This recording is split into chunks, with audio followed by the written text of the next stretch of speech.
Subscribe now and press the bell icon. Never miss an update. Good morning बच्चों।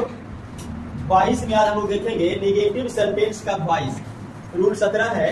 अब देखिए negative sentence का जो वॉइस रहेगा उसका पैटर्न क्या होगा। सब्जेक्ट रहेगा, helping verb, not, principal verb और ऑब्जेक्ट। अब यहाँ पर ध्यान दीजिएगा, ये जो दो चीज आप देख रहे हैं हेल्पिंग वर्ब और प्रिंसिपल वर्ब, ये जितना भी आप पीछे रूल देखे हैं उसके हिसाब से आएगा, यानी टेंस के हिसाब से या इट वाला जो था उसका पैटर्न, मॉडल वर्ब वाला पैटर्न, वो सब में से कोई एक आ सकता है ना। तो हेल्पिंग वर्ब और प्रिंसिपल वर्ब टेंस के अकॉर्डिंग आएगा।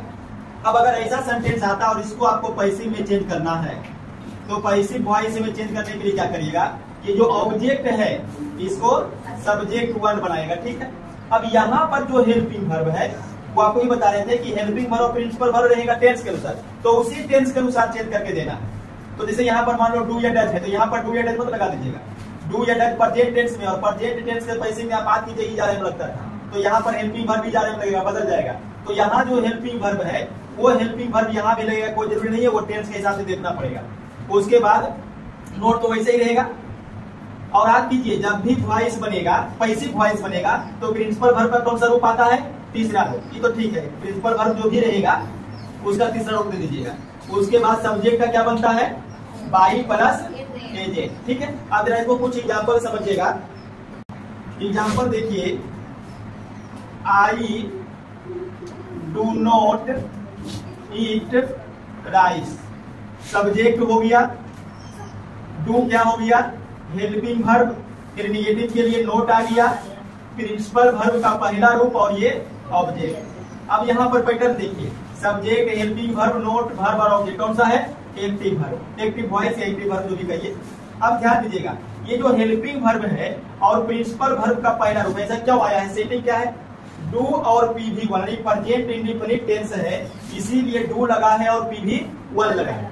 अगर ये दूसरा टेंस होता है, जैसे मान लो कि अगर रहता है यहाँ पर है तो यहाँ पर क्या रहता है इटेन, है के साथ इटेन मतलब प्रेजेंट परफेक्ट टेंस, तो पीछे बनात होना चाहिए। अब कैसे बनाइएगा, राइस आगे आ गया। अब चूंकि डू हेल्पिंग वर्ब है तो डू है प्रेजेंट इंडेफिनिट का, तो प्रेजेंट इंडेफिनिट के पैसिव में इज एम लगता है, तो राइस के साथ इज लगेगा। उसके बाद नोट और पी भी 3, तो इट का इटेन, फिर बाई और एजेंट मी, ये बन गया पैसिव। तो आपको पीछे वाला स्ट्रक्चर पर भी कुछ ध्यान रखना पड़ेगा। जैसे और एग्जांपल देखिए, she did not write a letter. अब यहाँ भी देखिए, सी सब्जेक्ट है, डिड हेल्पिंग वर्ब है, उसके बाद ये नोट निगेटिव के लिए पी भी 1 है और ये ऑब्जेक्ट है, किसका किया एक्टिव वर्ब का। अगर पैसिव बनाना है तो ये लेटर को आगे लाइए, ठीक। अब ध्यान दीजिएगा, डिड हेल्पिंग वर्ब है किस टेंस का, सिंपल पास्ट का, और सिंपल पास्ट में हेल्पिंग वर्ब पैसिव में बाद या बेयर लगता है। अगर सिंपल पास्ट टेंस है तो पैसिव में क्या लगेगा, बाद या बेयर। उसके बाद नोट, पी भी 3, डिटेन, फिर बाई और एजेंट वर्ब, ये पैसिव, ठीक है। तो ऐसा करिए, इसको नोट कर लीजिए और आपको कुछ नोट लिखा देते हैं कि एक्टिव वर्ब में कौन सा हेल्पिंग वर्ब रहेगा और पैसिव में चेंज करके कौन सा हेल्पिंग वर्ब देना, ठीक है। नोट कीजिए तो यहाँ तक। अब देखिए, एक्टिव वर्ब में, एक्टिव वॉइस में कौन सा हेल्पिंग वर्ब रहेगा और पैसिव वर्ब में कौन सा हेल्पिंग वर्ब देना, तो ध्यान दीजिएगा। ऐसे नोट कुछ लिखा देते हैं, ऐसे तो आप पीछे वाला स्ट्रक्चर याद रखिएगा, टेंस का रूल याद रखिएगा तो बढ़िया रहेगा, लेकिन देख लीजिए थोड़ा सा। तो देखो, एक्टिव वर्ब में अगर आता है डू या डज हेल्पिंग वर्ब के रूप में, she do not, she does not, ऐसा आता है, तब यहाँ पर आपको लगाना है इज, आर या ए, ठीक है। अगर हेल्पिंग वर्ब में जैसे आई डू नोट है, सी डज नोट है, तो आप डू या डज के जगह पर इज, आर, एम लगाइएगा, हेल्पिंग वर्ब, बाकी नोट की भी 3 कर दीजिएगा। अगर डीड आता है तो क्या लगाइएगा, बाद या बेयर। और अगर इज, आर या एम या फिर बाद या bear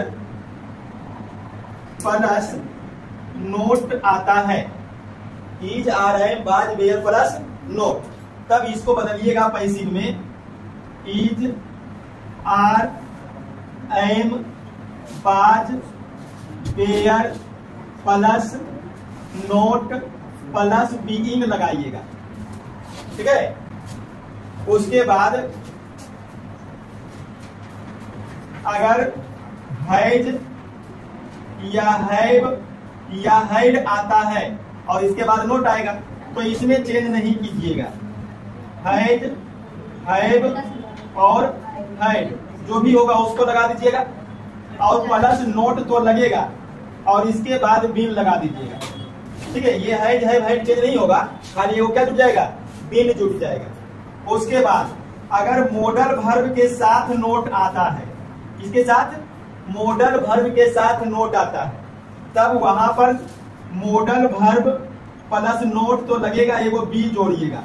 model verb plus not उसके बाद बी, सब PD3 का यूज कीजिएगा। ठीक है, तो ये कुछ नोट है, शॉर्ट तरीका हो गया आपको समझने के लिए आसान से, इसको नोट कर लीजिए कि क्या हेल्पिंग वर्ब रहना है एक्टिव में और क्या प्रिंसिपल वर्ब में बदल के आपको देना है। ठीक है, नोट कीजिए इसको।